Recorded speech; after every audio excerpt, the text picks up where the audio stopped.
Hello, welcome to Amateur Decorating Like a Pro. I am Catherine. I am so delighted that I took the plunge and received this package from Dossier.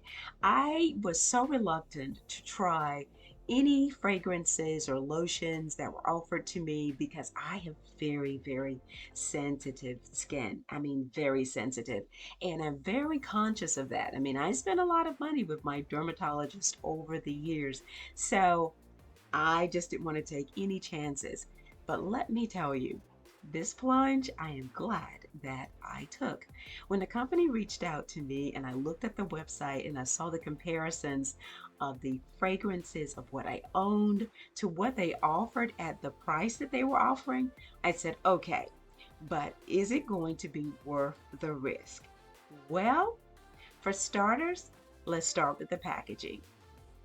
Clean, very well packaged, arrived intact, no problem there.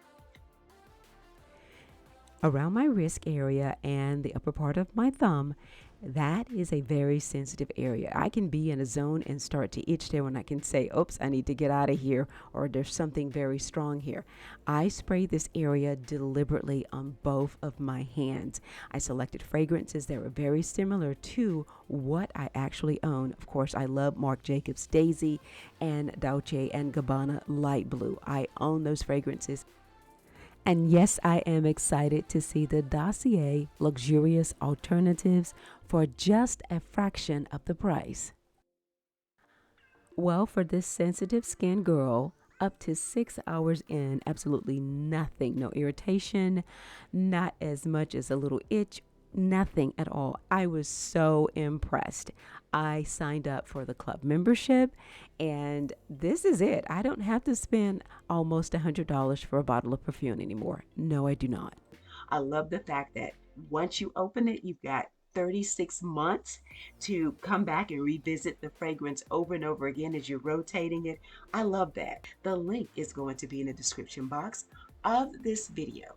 Quick reminder, Valentine's Day is coming up.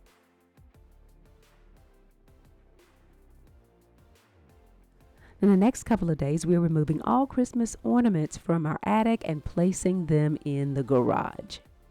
So here are the tips that I always apply when packing up Christmas.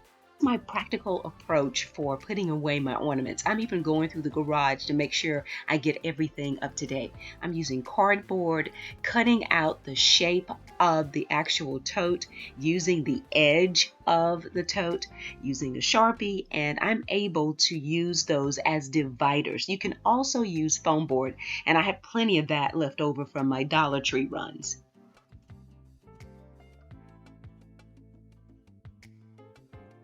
These gold ornaments, when I get ready to tell a gold story, these fit right on top, and it's still going to be easy to close. See there? It's secure.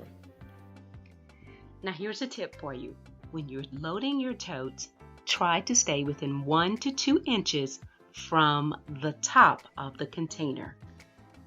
That way you don't run the risk of crushing your decorations when you're stacking your containers one on top of the other.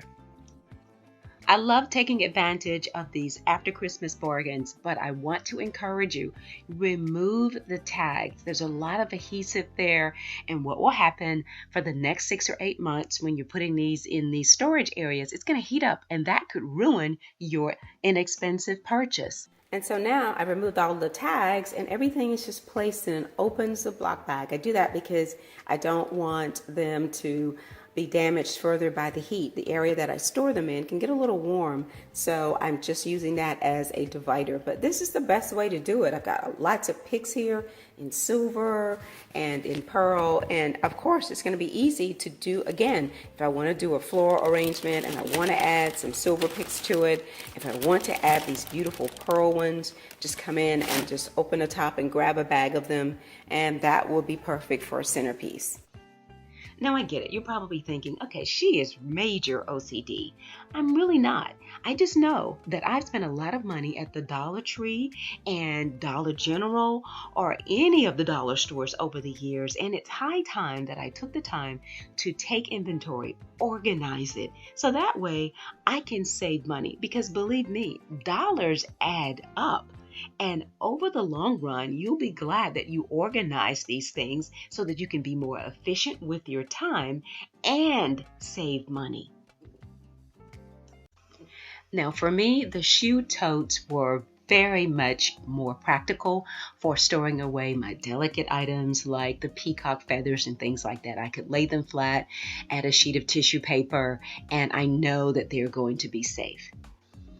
And so my peacocks are back in their helmets and they are wrapped in tissue paper and they're placed on top of the feathers. That's it for this small and shallow tote. I love the beautiful cone Christmas trees. I love them. If they're not hollow, just wrap them in tissue paper. If they are hollow, simply wrap the larger one in tissue paper. And then for the smaller one, before you wrap it in tissue paper, place a small piece of soft cloth or tissue paper inside of the larger one and then slide it on the inside. You don't want to ruin the tip of the smaller Christmas tree cone. The heavy ones are on the bottom. The ones that are hollow and very light are on the top. And yes, I did label them.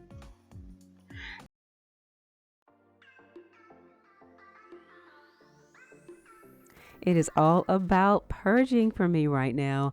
Before I hit the garage, I am getting rid of a lot of stuff.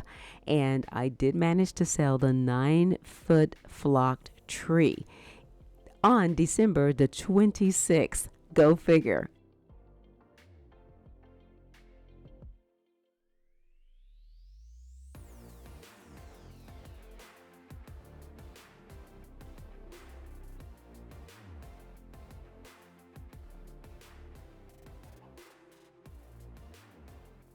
These small reindeer, and they're very light, so a little layer of bubble wrap and I placed them on top, and I didn't place anything on top of them.